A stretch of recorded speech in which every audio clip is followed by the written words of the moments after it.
Hello students, तो कैसे हैं आप सब। आई होप आप मेरी वीडियोस को देख रहे हैं, लाइक कर रहे हैं, शेयर कर रहे हैं, सब्सक्राइब कर रहे हैं। तो सबसे इंपॉर्टेंट, मेरी वीडियो को पॉज करके कुछ से क्वेश्चन सॉल्व करते हैं। तो आइए, मैं सत्यम प्रशांत कौशल आपका स्वागत करता हूं वेक्टर एडिशन में। मींस आप यहाँ पे सीखेंगे कि कैसे दो वेक्टर्स को ऐड करते हैं बाय ट्रायंगल लॉ। इसकी नेक्स्ट वीडियो में मैं आपको सिखाऊंगा पैरेललोग्राम से कैसे दो वेक्टर्स को ऐड करते हैं। तो आज आपको क्या पढ़ना है, सिर्फ और सिर्फ ट्रायंगल लॉ से कैसे दो वेक्टर्स को ऐड करते हैं। बहुत ही इंपॉर्टेंट है सबके लिए, चाहे नीट की तैयारी कर रहा है, चाहे जे की तैयारी कर रहा है, और साथ ही साथ उन बच्चे के लिए जो 11th में है, क्योंकि डेरिवेशन में यहाँ पे आपको सिखाऊंगा कि कैसे डराइव करेंगे रिजल्टेंट का मैग्नीट्यूड। आइए स्टार्ट करते हैं। When two vectors, क्या कह रहा है भाई triangle law, when two vectors are represented as the two side of the triangle in a same order, ध्यान से, in a same order, समझ रहे हैं, इसका मतलब समझाऊंगा अभी। हेड टेल कैसे ऐड करना है भाई, पहले तो रिप्रेजेंट कर दो वेक्टर को, कैसा, ट्रायंगल के दो साइड से। अच्छा, कैसे रिप्रेजेंट करना है, हेड टेल, टेल नहीं, ना ही हेड, कैसे, head tail. Then third side of the triangle, कह रहा है the third side of the triangle give the resultant in opposite order. Means, ध्यान से बेटा, क्या रहा है, जब आप वेक्टर को रिप्रेजेंट करोगे उस केस में उन दो वेक्टर्स को सेम ऑर्डर में लगाना, मगर जो आपका रिजल्टेंट आएगा वो अपोजिट डायरेक्शन में आएगा। ध्यान से ये बात, 2 पॉइंट याद रखना, ये बच्चे भूलते बहुत हैं। चलिए एक एग्जांपल से समझते हैं कि कैसे ऐड करना है वेक्टर।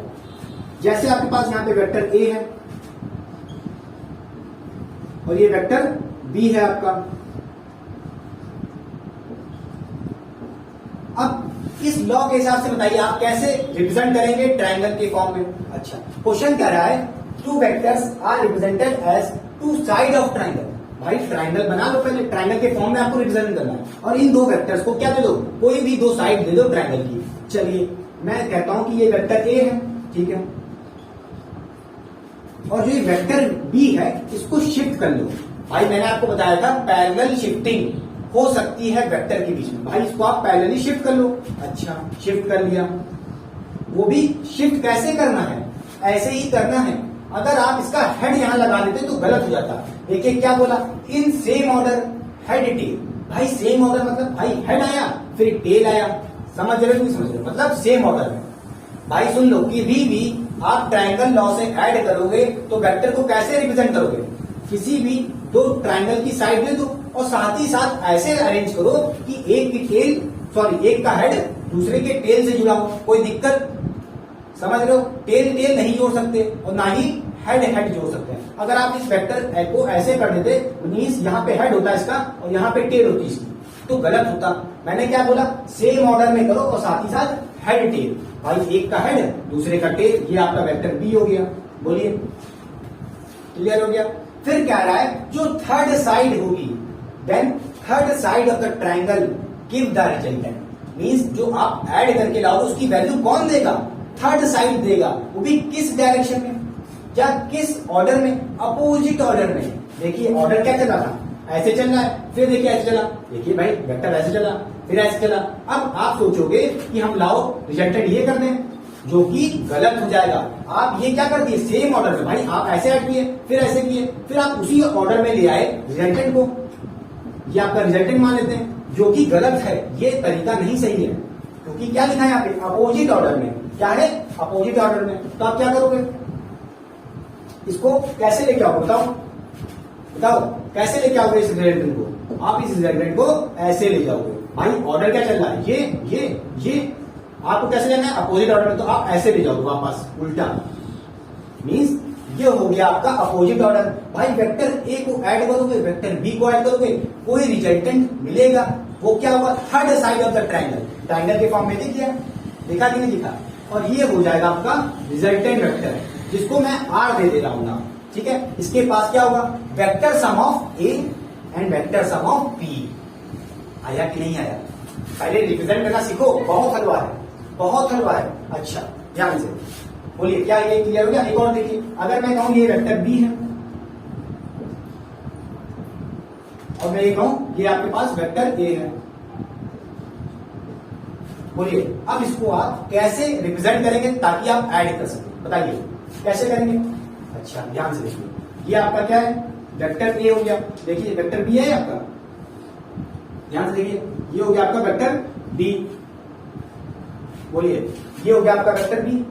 अच्छा, क्या आप इसको आगे ले जा सकते हो? आप इसको इस वेक्टर ए को आगे शिफ्ट कर दो, कर दिए, ठीक है। और ध्यान से देखिए मैंने क्या कहा था भाई, वेक्टर बी है, यहाँ पे कोई दिक्कत नहीं है। देखिए हेड जुड़ा है टेल से, कोई दिक्कत नहीं है, वो भी कैसे, सेम फेज में, ऐसे चल रहा है, ठीक है। उल्टा फेज मत ले लेना कि इसका हेड इधर रख दो, समझ रहे हो। वेक्टर ए का अगर हेड है आपने यहाँ रख दिया, ये वेक्टर ए है, अगर आपने इसका हेड यहाँ रख दिया तो क्या हो जाएगा, अपोजिट फेज। नहीं, जब भी आप वेक्टर को अरेंज करोगे, जिसको ऐड करना है, उन वेक्टर को तो सेम ऑर्डर में रखना है, ठीक है। रख दिए, हेड टेल हो गया, सही है। अच्छा, जो रिजल्टेंट मिलेगा भाई, कौन सी साइड बची भाई, ये ट्रायंगल की, ट्रायंगल बन नहीं लगा ना, तो बताओ कौन सी साइड बची, ये बची है। अब इसको कैसे निकाले, वेक्टर का सम कैसे होगा भाई, रिजल्टेंट कैसे निकलेगा बताओ। देखिए ये आपका सेम फेज है, ठीक है, तो आपको क्या करना होगा, रिजल्टेंट चाहिए ना, तो रिजल्टेंट अपोजिट फेज में लेना, समझ गए। अगर आप रिजल्टेंट इस तरफ ले लेते ऐसे, ये गलत होता, ये गलत है ऐड करने का तरीका, समझ रहे हो, ये रिजल्टेंट गलत निकाल रहे हो। तो जो आपको रिजल्टेंट मिलेगा वो कैसे मिलेगा, वो मिलेगा अपोजिट फेज में। देखिए फेज कैसे चला था, ऐसे चला था सेम फेज में, तो आपको अपोजिट फेज लेना है रिजल्टेंट के लिए। क्लियर हो गया, तो ये हो जाएगा आपका रिजल्टेंट वेक्टर, जिसके पास क्या होगा, vector sum of A and B, समझ गए, बोलिए क्लियर हो गया। मैं रख पा दूं, देखिए आपने रिप्रेजेंट करना सीख लिया, मैं फिर बता दो रहा हूं एक लास्ट बात, क्या, जैसे वेक्टर ए है, वेक्टर बी है, इस वेक्टर बी को हमने शिफ्ट कर लिया, ठीक है, और इसको कैसे अरेंज करना है, ऐसे अरेंज करो कि when two vectors are represented as two side of the triangle, भाई एक ये हो गया साइड, एक ये हो गया ट्रायंगल की साइड, ठीक है। और कैसे अरेंज करो कि इसका सेम ऑर्डर हो, सेम ऑर्डर मतलब हेड टेल जुड़ा हो, टेल टेल नहीं, ना ही हेड हेड। देख लो वेक्टर ए का जुड़ा है, हेड जुड़ा है वेक्टर बी के टेल से, ये हो गया सेम फेज, देखिए ऐसे चल रहा है। और जो रिजल्टेंट मिलेगा, सोच रहे हो आप ऐसे मिलना चाहिए था सेम फेज में, ये गलत हो जाएगा भाई, मैंने क्या लिखा है, जो रिजल्टेंट मिलेगा वो क्या होगा, अपोजिट ऑर्डर में होगा। कैसा होगा, अपोजिट ऑर्डर में, मीन्स ये ऐसे मिलेगा आपको, ऐसे नहीं मिलेगा आपको, ऐसे मिलेगा। क्या क्लियर हो गया, बोलिए। अच्छा बताइए, इस वेक्टर क्या, ये वेक्टर आर है क्या, ये रिजल्टेंट है किसका, ए और वेक्टर बी का, नहीं, वेक्टर ए और बी का रिजल्टेंट नहीं है, ये sum of vector A and B का रिजल्टेंट है, समझ लो, इसको ऐसे पढ़ेंगे। तो बोलो ये क्या होगा, वेक्टर आर हो जाएगा आपका इक्वल टू क्या हो जाएगा, vector A plus vector B, बोलिए क्या क्लियर हो गया। अच्छा ये बात बताइए, जब भी आप किसी दो वेक्टर को ऐड करोगे तो जो इसका रिजल्टेंट होगा सम, वो खुद भी क्या होगा, एक वेक्टर क्वांटिटी होगा। लिख लीजिए, व्हेन यू ऐड और subtract any two vectors the resultant is always a vector. लिख लीजिए इस पॉइंट को, लिख लीजिए, बहुत इंपॉर्टेंट है। ये हो गया वेक्टर क्वांटिटी। अगर ये वेक्टर क्वांटिटी होगा तो उसके पास दो चीज होगी, एक तो मैग्नीट्यूड और एक तो डायरेक्शन। अच्छा ध्यान से, मैं क्या यहाँ पे मान सकता हूं थीटा, इस एंगल को मैं मान लू थीटा और इस एंगल को मान लू अल्फा। अब बच्चे सोचेंगे कैसे मान लिए, क्यों मान लिए, ठीक है, विश्वास करिए, थोड़ा सा टाइम दीजिए। पहले आइए सीख लेते हैं कि क्या फॉर्मूला होगा मैग्नीट्यूड का और क्या फॉर्मूला होगा डायरेक्शन निकालने के, उसके बाद डेराइव करेंगे। बताइए, तो मैग्नीट्यूड क्या हो जाएगा, इस वेक्टर आर का मैग्नीट्यूड क्या हो जाएगा, मैग्नीट्यूड को हम ऐसे दिखाते हैं, ये हो जाएगा मैग्नीट्यूड अंडर रूट में A square plus B square plus 2ab cos theta. बोलिए, ये हो गया आपका रिजल्टेंट का मैग्नीट्यूड। क्या हो गया, मैग्नीट्यूड। अच्छा, ये वेक्टर क्वांटिटी है तो उसके पास मैग्नीट्यूड भी है और डायरेक्शन भी होगा। डायरेक्शन कहां से रखेंगे बताइए, डायरेक्शन देखिए, ये जो वेक्टर आर है ये कितना एंगल है भाई, ये जो वेक्टर आर है अल्फा एंगल है ना, एंगल ए से, एंगल ए से ये जो वेक्टर आर है ये कितना अल्फा एंगल उठा हुआ है, तो यही तो इसका डायरेक्शन है। क्लियर होगी बात। तो भाई इसका डायरेक्शन कैसे निकालेंगे, डायरेक्शन क्या होगा, डायरेक्शन निकालने के लिए अल्फा एंगल निकाल लो। ये कैसे निकालो, ध्यान से देखो कैसे निकालते हैं, क्या फॉर्मूला है, tan alpha equal to B sine theta, B sine theta upon A plus B cos theta. बोलिए कितना आसान है, हलवा है कि नहीं है, बोलिए, पहले तो कॉपी करिए, मैं साइड जा रहा हूं जल्दी से।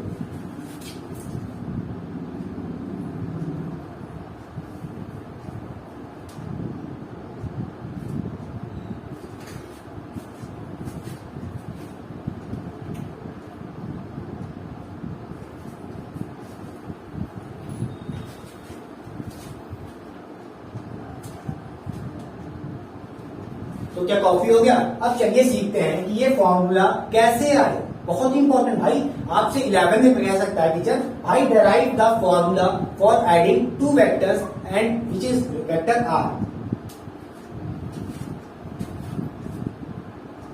तो बताइए क्या कॉपी हो गया? बोलिए मिटा दूं?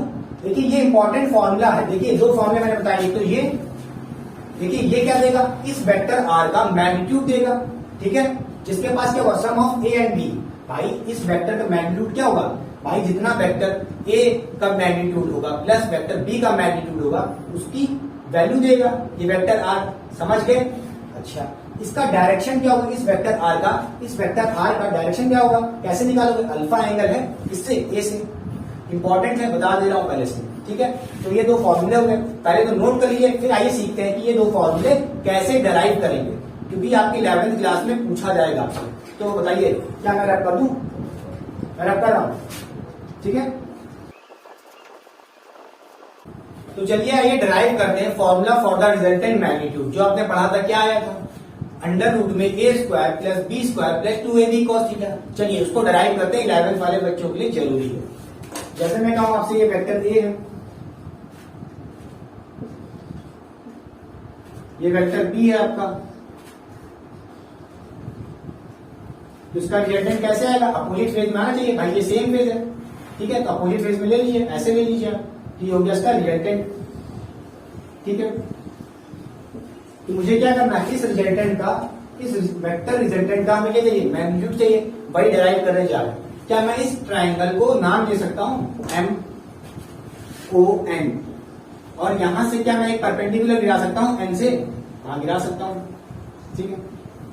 बताइए ये कितना होगा? 90 डिग्री होगा, बोलिए। और इसको मैं नाम दे सकता हूं क्या? इसको मैं नाम दे देता हूं P, ठीक है। अब ये बताइए, मैं पूछूंगा आपसे वेक्टर A और वेक्टर B का क्या एंगल होगा? कोई थीटा एंगल होगा? इनके बीच का एंगल कहां होगा? कैसे होगा? बताया था आपको फर्स्ट वीडियो में। कैसे? मैंने क्या कहा था, किसी भी दो वेक्टर्स के बीच का एंगल क्या होता है? टेल टेल या तो हेड हेड। तो जैसे आप देख पा रहे हैं ये वेक्टर ए है, क्या इस वेक्टर ए को मैं अगर आगे शिफ्ट कर लूं तो ये वेक्टर ए ऐसे बन जाएगा?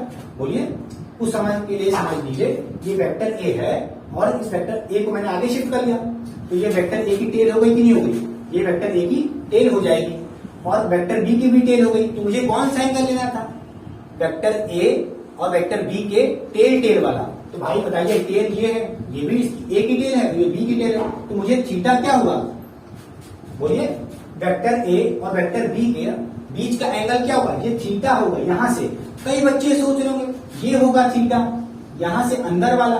भैया मूर्ख बताए थे कि भैया हेड टेल नहीं ले सकते। भाई देखो ये वेक्टर ए का हेड है, ये टेल है वेक्टर बी का, ठीक है। तो मुझे हेड टेल वाला एंगल नहीं लेना है। कौन सा लेना है? या तो टेल टेल या तो हेड हेड। देखिए वेक्टर ए, अगर इस वेक्टर ए को आगे शिफ्ट कर ले तो ये वेक्टर ए की टेल हो जाएगी, ये टेल और ये टेल, तो इसके बीच का एंगल लेना है मुझे। बोलिए, किसी बच्चे को कोई दिक्कत नहीं? अच्छा, अब एक बात ध्यान सुनिए, क्या इस वेक्टर बी को मैं रिजॉल्व कर सकता हूं? सेकंड वीडियो में मैंने आपको सिखाया था कि कैसे किसी भी वेक्टर को रिजॉल्व करते हैं उसके कंपोनेंट में। अच्छा, जब इस वेक्टर को मैं रिजॉल्व कर सकता हूं, बताइए इस वेक्टर बी को मैं रिजॉल्व कर सकता हूं? कर सकता हूं। कैसे? देखिए ये वेक्टर बी में कितना एंगल बना रहा है? वेक्टर बी कितना एंगल बना रहा है? थीटा डिग्री बना रहा है कि नहीं बना रहा है? तो इस वेक्टर बी को मैं एक्स कंपोनेंट में तोड़ दूं, ये हो जाएगा आपका बी कॉस थीटा। बताइए इस वेक्टर बी को मैंने ऐसे तोड़ दिया एक्स कंपोनेंट में, ये हो जाएगा आपका बी कॉस थीटा। अच्छा, ये हो जाएगा आपका बी कॉस थीटा। बोलिए, ये वैल्यू क्या हो जाएगी आपकी? ये वैल्यू कितनी हो जाएगी? हो जाएगी आपकी बी कॉस थीटा। अच्छा, कोई दिक्कत नहीं है। अच्छा, ये हो गया एक्स कंपोनेंट में थीटा। ये वेक्टर बी को मैं वाई कंपोनेंट में तोड़ूंगा, इस वेक्टर बी को जो मैं वाई कंपोनेंट में तोड़ूंगा तो वो क्या हो जाएगा? वो हो जाएगा बी साइन थीटा। ये वेक्टर बी क्या हो जाएगा? देखिए ये वेक्टर इसका कंपोनेंट क्या हो जाएगा भाई, एक तो एक्स एक्सिस में तोड़े तो कितना आया बी कॉस थीटा। इसको कॉस क्यों दिए, क्योंकि भाई ये देखिए ये थीटा एक्स एक्सिस से जुड़ा ना, जिससे जुड़ता था उसको बोलते थे बी कॉस थीटा। ये ऊपर वाला हो गया वाई एक्सिस वाला, तो उसको दे देंगे बी साइन थीटा। क्या हो जाएगा बताइए, ये हो जाएगा आपका बी साइन थीटा। अच्छा बोलिए क्या क्लियर हो गया, बोलिए भाई इस वेक्टर बी को हमने इधर तोड़ दिया बी कॉस थीटा, इधर तोड़ दिया बी साइन थीटा। अच्छा क्या मैं इस ट्रायंगल को बाहर निकाल सकता हूं, पूरे ट्रायंगल को, बड़े से ट्रायंगल को, भाई पूरे बड़े से ट्रायंगल को मैं क्या बाहर निकाल सकता हूं, हाँ निकाल सकता हूं, ध्यान से देखिए।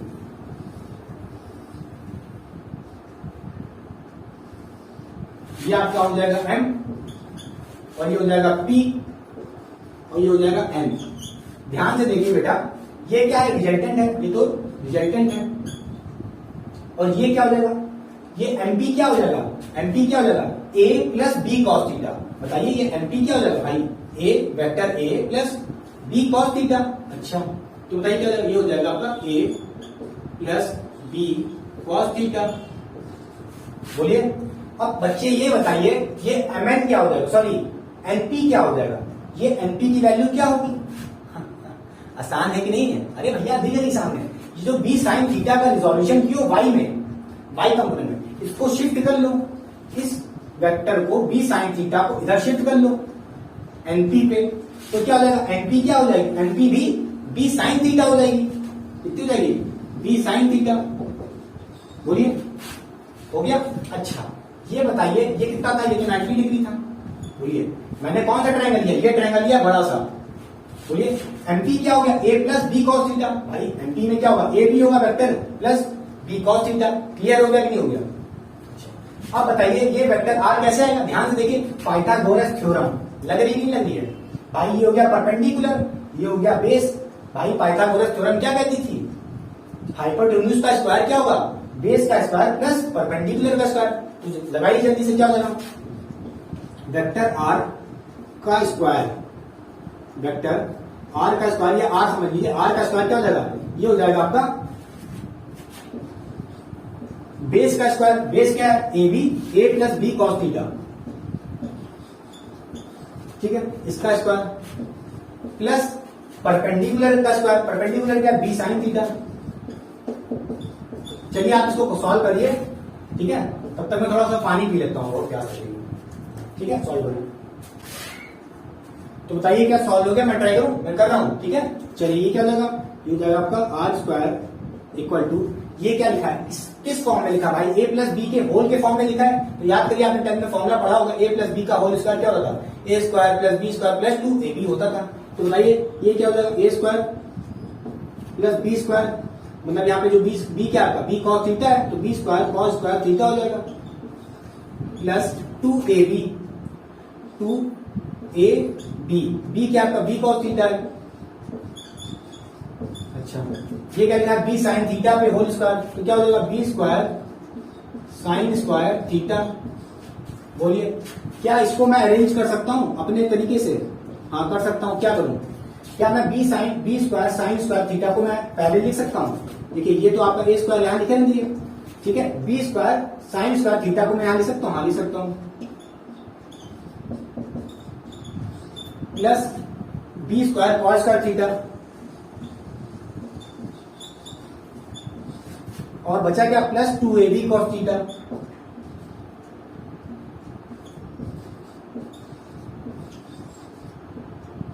बोलिए इतना कर सकता हूं, हाँ कर सकता हूं।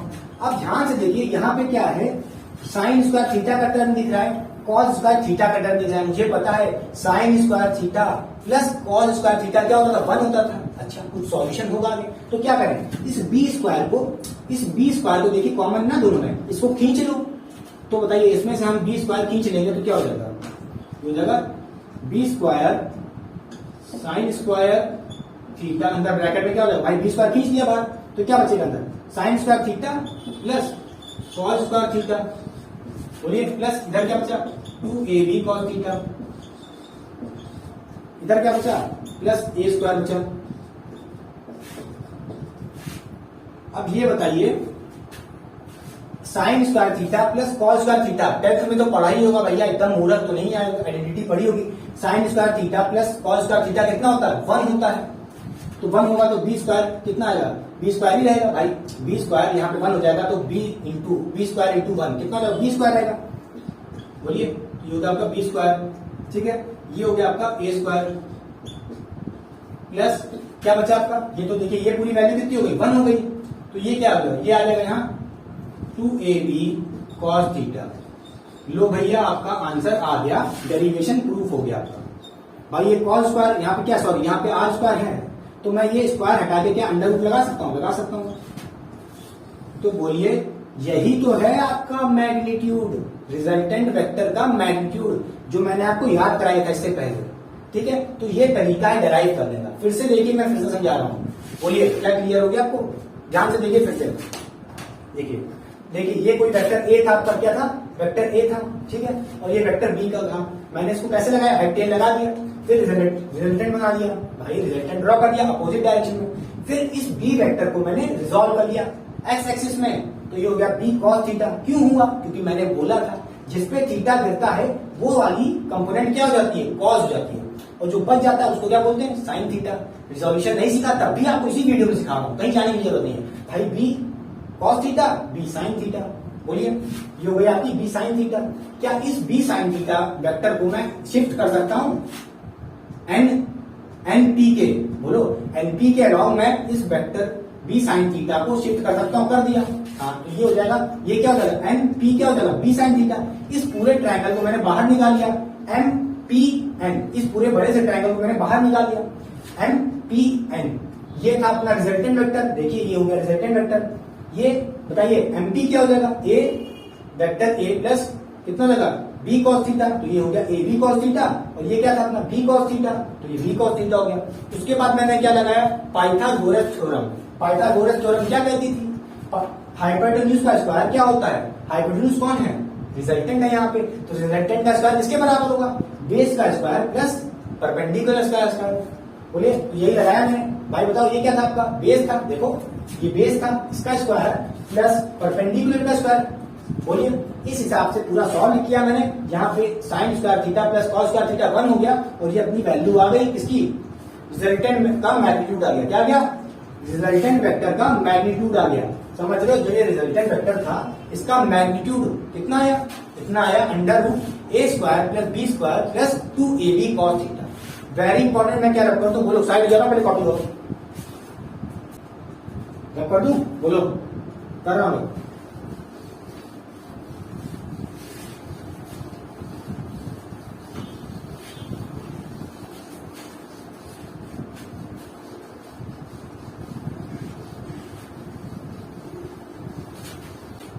तो चलिए, आइए अब सीखते हैं कि कैसे निकालेंगे रिजल्टेंट वेक्टर का डायरेक्शन। मैग्नीट्यूड आपने निकालना सीख लिया है। चलिए, आइए सीखते हैं डायरेक्शन निकालना। सिर्फ आपके लिए मैंने ये डायग्राम दोबारा रब किया है ताकि आपको बार बार रट जाए।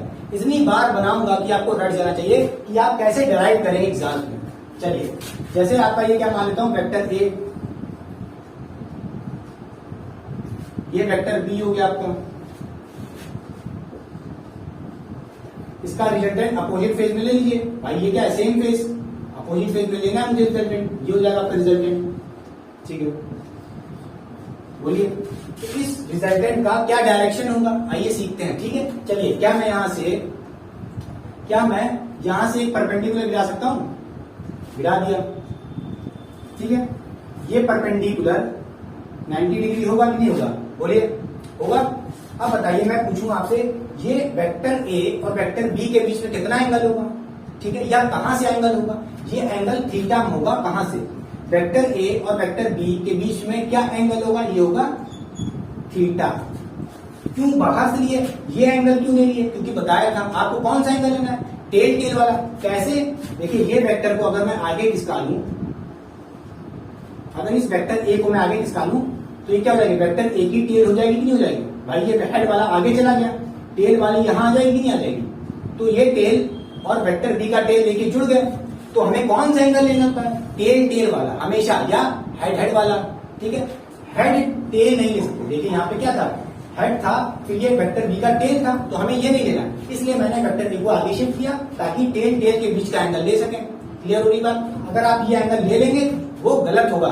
ठीक है, बोलिए इतना आ गया कि नहीं आ गया? ठीक है, अब क्या करना है आपको, इस वेक्टर बी को रिजॉल्व करना है, इस वेक्टर बी को रिजॉल्व करना है।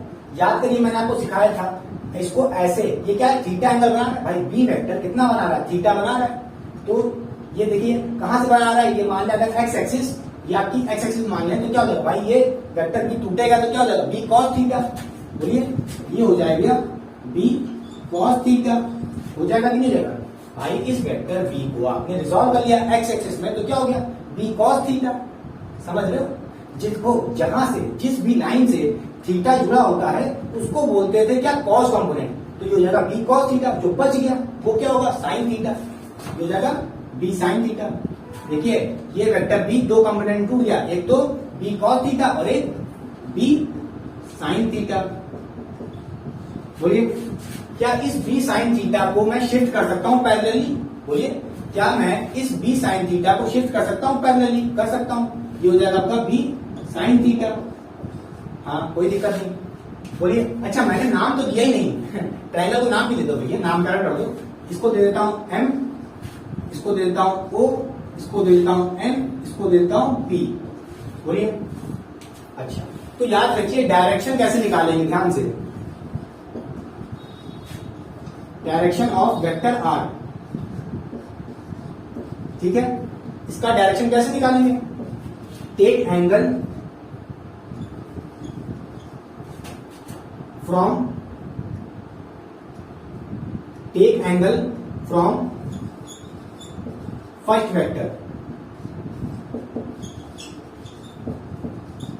ठीक है, बोलिए समझ रहे हो क्या लोगे, take angle from first vector. भाई ये जो वेक्टर ए है इसके बीच का एंगल ले लो यहां से। भाई ये वेक्टर आर है, इसका डायरेक्शन क्या होगा, कितना उठा है भाई बताओ, ये वेक्टर आर कितना उठा है, इतना ही तो उठा है, ये ही एंगल तो उठा है, मतलब ये एंगल ले लो कहां से, फर्स्ट वेक्टर। फर्स्ट वेक्टर क्या ए है यहाँ पे, समझ रहे हो कि नहीं समझ रहे हो? तो ये एंगल को मैं नाम देता हूं अल्फा। आपको यही अल्फा निकालना है तो आपको डायरेक्शन पता चल जाएगा। यही अल्फा क्या दे रहा है, डायरेक्शन दे रहा है वेक्टर बी का। समझ गए? ये जो एंगल है यहाँ पे क्या है, अल्फा वेक्टर। समझ गए?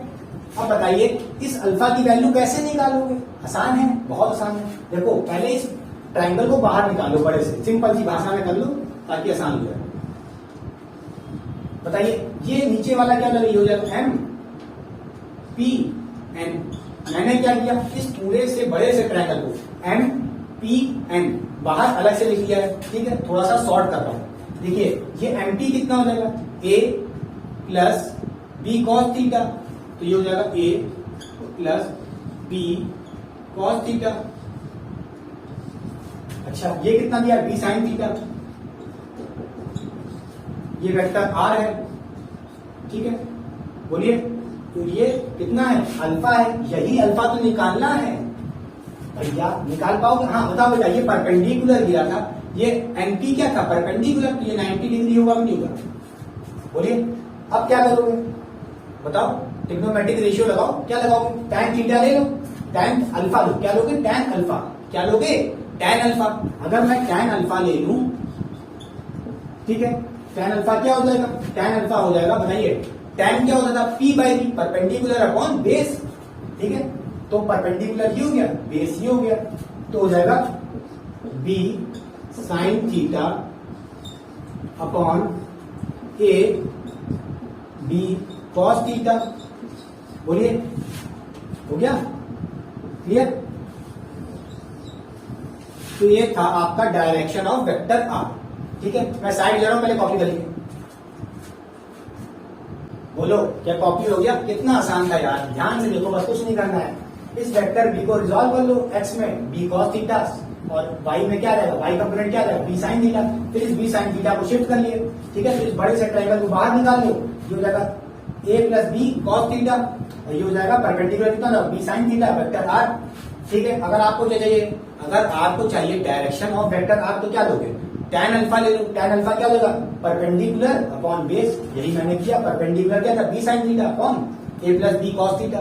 ठीक है, अगर आपको चाहिए मैग्नीट्यूड ऑफ वेक्टर आर तो क्या करोगे, मैग्नीट्यूड ऑफ वेक्टर आर चाहिए तो क्या करोगे, आर स्क्वायर कर दो और साथ में क्या था बताओ, ये क्या है, हाइपोटेन्यूज है, हाइपोटेन्यूज का स्क्वायर क्या होता है, बेस का स्क्वायर प्लस परपेंडिकुलर का स्क्वायर, तो बस कर दो इसको, यहां से आपकी वैल्यू आ जाएगी। ठीक है, फिर होल पे स्क्वायर और ये हो गया परपेंडिकुलर, परपेंडिकुलर क्या बी साइन थीटा है, तो बी साइन थीटा का होल स्क्वायर, बहुत आसान है। अब ये वैल्यू आप निकाल लोगे, क्या आएगा, जो मैग्नीट्यूड आएगा आपका क्या आएगा, क्या आएगा ए सॉरी क्या आएगा, अंडर रूट में आएगा A square plus B square plus 2ab cos theta. बोलिए कितना आसान है, बहुत हलवा है यार, कर लोगे, बोलो। बस ध्यान क्या रखना है आपको, इस वेक्टर बी का रिजोल्यूशन अगर नहीं आ रहा है, नहीं क्लियर हो रहा है, तो मैंने लिंक डिस्क्रिप्शन बॉक्स में दे दिया, रिजोल्यूशन वाली वीडियो देख लीजिए, बहुत इंपॉर्टेंट है। तो ये था पूरा overall derivations of the resultant vector. अगर आपसे कोई मैग्नीट्यूड पूछ रहा है तो ये डेराइव करना भी सिखा दिया, और कोई डायरेक्शन पूछ रहा है tan अल्फा, ये क्या दे रहा है, यही तो डायरेक्शन है, बोलो इस वेक्टर आर का डायरेक्शन क्या है, tan alpha B sine theta upon A plus B cos theta. ठीक है, तो चलिए मैं क्या रब कर दूं, बोलिए रब कर रहा हूं। तो चलिए मूव ऑन करते हैं अपने अच्छे से क्वेश्चन पे, जो आपके सारे फंडामेंटल सारा कॉन्सेप्ट क्लियर कर देगा, ताकि आपसे क्वेश्चन अच्छे से हो जाए वेक्टर एडिशन के। तो ध्यान से पढ़िए क्वेश्चन को, ये जेई और नीट के लिए इंपॉर्टेंट है। वीडियो को पॉज करिए, खुद से ट्राई करिए, मैं करने जा रहा हूं, हो गया। चलिए, 2 forces of 5 Newton and 7 Newton act on a particle of angle 60 degree. Find the magnitude and the direction of resultant force. अच्छा, देखिए यहाँ पे आपके पास दो फोर्स हैं, एक 5 न्यूटन और एक 7 न्यूटन। देखिए फोर्सेस मतलब क्या होता है, फोर्स क्या है, एक वेक्टर क्वांटिटी है, तो मैं क्या इस 5 न्यूटन को वेक्टर ए नाम दे दूं और इस 7 न्यूटन को मैं वेक्टर बी नाम दे दूं, क्योंकि भाई अपना फॉर्मूला जो है मैग्नीट्यूड वाला याद करो रिजल्टेंट वेक्टर का, उसमें किस फॉर्म में दिया था, ए बी के फॉर्म में दिया था, इसलिए मैंने वेक्टर ए वेक्टर बी दे दिया। चाहे तो आप इसको F1 दे सकते हैं, इसको F2 दे सकते हैं, मगर ए बी देना मेरे लिए मोर कन्वीनियंट होगा। अच्छा, और क्या कर रहा है, इन दो फोर्सेस के बीच का एंगल, मतलब दो वेक्टर के बीच का एंगल दिया कितना, 60 डिग्री, और कह रहा है क्वेश्चन में मैग्नीट्यूड निकालो, डायरेक्शन निकालो। ठीक है, तो चलिए पहले सबसे पहले रिप्रेजेंट करते हैं, बिना रिप्रेजेंटेशन के भी आपसे क्वेश्चन हो जाएंगे फॉर्मूला से, मगर पहले चलिए रिप्रेजेंट करते हैं। मान लेते हैं ये वेक्टर ए है और ये आपका वेक्टर बी है। कह रहा है दोनों के बीच का एंगल कितना है, 60 डिग्री। पहले तो चलिए रिप्रेजेंट करना सीखिए। देखिए वेक्टर ए है, कैसे जोड़ेंगे इन दोनों को, भाई वेक्टर ए की हेड और वेक्टर बी के टेल से, क्योंकि भाई ये क्या होगा, सेम ऑर्डर। बोला था ना, क्या कहता था ट्रायंगल लॉ, कहता था किसी भी दो वेक्टर को, जिन दो वेक्टर्स को ऐड करना है या जिनका रिजल्टेंट निकालना है, उन दो वेक्टर को ऐसे अरेंज करो कि उनको दो साइड दे दो ट्रायंगल की, दे दिया। और कैसे देनी है, सेम ऑर्डर में, भाई हेड जुड़ा हो टेल से। ठीक है, और रिजल्टेंट जो मिलेगा आपको, कह रहा था वो अपोजिट ऑर्डर में होगा, भाई सेम ऑर्डर ये होता, ठीक है, मगर हमें अपोजिट ऑर्डर में रिजल्टेंट मिलेगा, तो ये हो गया आपका रिजल्टेंट वेक्टर। ठीक है, इसी के पास क्या होगा, sum of A and B vector होगा। क्लियर हो गया। अच्छा, ये बताइए जो एंगल दिया है 60 डिग्री, ये कौन सा एंगल है, ये एंगल है, नहीं ये एंगल नहीं है। मैंने क्या बोला था, हेड टेल वाला, हेड और टेल वाला एंगल नहीं लेना होता। कितनी बार बताऊं आपको, एंगल कौन सा लेना है, एंगल लेना होता है टेल टेल या तो हेड हेड। अगर इस वेक्टर को थोड़ा सा आगे शिफ्ट कर लें तो वेक्टर ए की टेल देती है ये हो गई, और वेक्टर बी की टेल, और मुझे कौन सा एंगल चाहिए, हमेशा कौन से एंगल से मतलब होता है, टेल टेल या तो हेड हेड। तो ये हो गया आपका 60 डिग्री। तो 60 डिग्री ये दिया था, समझ रहे हो, ये नहीं दिया है। क्लियर हो गई बात। अच्छा बोलिए, समझ गए। अब बताइए मैग्नीट्यूड कैसे निकालेंगे, मैग्नीट्यूड का फॉर्मूला क्या था, ये था आर का magnitude equal to under root में A square plus B square plus 2ab cos theta. ठीक है, अब बताइए ए क्या है, ए का स्क्वायर मतलब, भाई ए क्या माने हो, 5 माने हो तो 5 का स्क्वायर। बी क्या है, बी 7 है आपका, तो 7 का स्क्वायर प्लस 2ab। ए है 5 और बी है आपका 7, और बताइए कॉस थीटा, कॉस थीटा मतलब 60 डिग्री है, तो कितना हो जाएगा, कॉस 60 डिग्री। क्लियर हुआ। अब इसकी वैल्यू सॉल्व करिए, क्या आएगा बताइए जल्दी। ये हो जाएगा 25 और ये हो जाएगा 49, ये हो जाएगा आपका 48 कितना हो जाएगा, ये जैसे 10 और 70, ये हो जाएगा 70, ये हो जाएगा हाफ, cos 60 कितना हो जाएगा, हाफ हो जाएगा। बोलिए इसको जब आप सॉल्व करेंगे तो आपकी ओवरऑल वैल्यू आएगी, बोलिए कितनी आएगी, √1009 आएगी न्यूटन। तो ये हो गया आपका रिजल्टेंट वेक्टर कह दो या रिजल्टेंट फोर्स का मैग्नीट्यूड। क्लियर हो गई? जल्दी से कॉपी करिए, फिर डायरेक्शन निकालता हूं, मैं साइड हो रहा हूं। ये रिजल्टेंट फोर्स का मैग्नीट्यूड आ गया कितना, 109 न्यूटन। क्लियर हो गया? अब ये बताइए, आपसे क्वेश्चन में कह रहा है direction of the resultant force या रिजल्टेंट वेक्टर, बात वही है। तो कैसे निकालते थे, याद करिए, डायरेक्शन इस रिजल्टेंट वेक्टर का या रिजल्टेंट फोर्स का कैसे निकालते थे? क्या करना होता था, हम देखते थे ये कितना एंगल बना रहा है, कितना एंगल बना रहा है अपने वेक्टर ए से। ठीक है, जो एंगल बना रहा है मैं मान लेता हूं ये अल्फा एंगल बना रहा है, तो भाई डायरेक्शन क्या हो जाएगा, डायरेक्शन क्या हो जाएगा, alpha angle from A. Vector ए से कितना एंगल बना रहा है ये रिजल्टेंट वेक्टर, समझ रहे हो? यही एंगल मैं निकाल लूं तो यही तो डायरेक्शन होगा। तो इसको निकालने का क्या फॉर्मूला तैयार करिए, ये था tan alpha equal to B sine theta upon A plus B cos theta. अब जल्दी से इसमें वैल्यू पुट कर दीजिए, आपका आंसर आ जाएगा। बताइए क्या रखेंगे, बी साइन थीटा, बी की वैल्यू है 7 साइन 60 हो जाएगा भाई, ए प्लस बी कॉस थीटा, ए क्या है 5 है, बी कॉस थीटा बी 7 है और कॉस 60 हो जाएगा। बोलिए अब इसमें जल्दी से वैल्यू पुट करिए, तो भाई tan अल्फा क्या आएगा, tan अल्फा हो जाएगा 7 साइन 60 कितना होता है बेटा, √3/2 कितना होता है, √3/2। बोलिए 5 प्लस क्या हो जाएगा, बताइए 5 प्लस 7 कॉस थीटा, कॉस 60 है ना, तो बताइए हाफ हो जाएगा कॉस 60 का, ये हो जाएगा 7/2, तो 5 प्लस 7/2। इसको जब आप सॉल्व करेंगे तो क्या हो जाएगा, ये हो जाएगा आपका √3/2 होल पे डिवाइड, और ये कितना हो जाएगा, ये हो जाएगा आपका 14/2, कितना हो जाएगा, नहीं 17/2, कितना हो जाएगा, जल्दी जाइए 17/2। तो ये 2 कैंसिल हो जाएगा, तो आपका tan अल्फा आ जाएगा, tan अल्फा क्या आएगा, tan अल्फा हो जाएगा 7√3/17। बोलिए आपको यहाँ पे tan अल्फा नहीं चाहिए, आपको चाहिए कितना एंगल उठाए, तो इस tan को क्या करोगे, इस tan को नीचे भेजोगे, इस tan को नीचे भेज दोगे, समझ रहे हो, डिवाइड में भेज दोगे, तो क्या होगा, ये tan ऊपर आके क्या हो जाएगा, बोलो भाई, आपने tan को कहां भेज दिया, नीचे भेज दिया, तो tan ऊपर आ जाएगा, इन्वर्स हो जाएगा, मतलब tan पे पावर कितनी जाएगी। बोलिए तो आपका अल्फा एंगल आ गया, तो ये हो गया आपका आंसर, ये हो गया आपका डायरेक्शन की ये कितना एंगल उठ रहा है। ठीक है, कौन, ये रिजल्टेंट फोर्स, समझ गए? तो बताओ ये वेक्टर, ये क्या था, ये फोर्स F1 मान लो, जैसे था ना आपका भाई, दो फोर्स है ना, 5 न्यूटन वाला और एक 7 न्यूटन वाला। ठीक है, दोनों फोर्स ही है, मैंने नाम दे दिया था, तो इन दोनों का हमने सम किया, रिजल्ट निकाला, तो वो आया रिजल्टेंट फोर्स या रिजल्टेंट वेक्टर बोल दो। ठीक है, ये कितना एंगल उठा था मैंने देख दिया।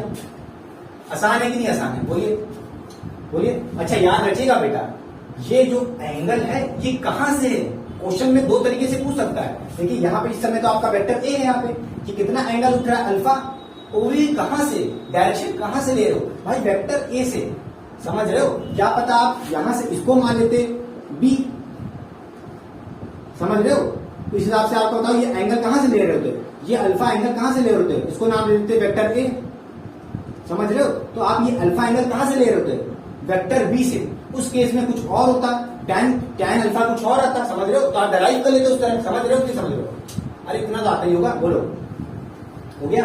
तो बेटा ये था पूरा overall concept of the vector addition by triangle law. जितने कॉन्सेप्ट बन सकते थे मैंने कराए, ज्यादा न्यूमेरिकल मैंने इससे नहीं कराया, मुझे पता है, क्योंकि ज्यादा इंपॉर्टेंट नहीं है, सिर्फ आपको बेसिक पता होना चाहिए। क्या पता बाई चांस आपके स्कूलिंग से पूछ ले, क्योंकि आपको जेई नीट में तो किससे क्वेश्चन लगाने, सिर्फ पैरेललोग्राम लॉ से, तो वेरी इंपॉर्टेंट है वो। प्लीज वीडियो को करता हूँ and thank you so much student, please like subscribe and share my channel, ताकि थोड़ा सा मुझे भी मोटिवेशन होता है।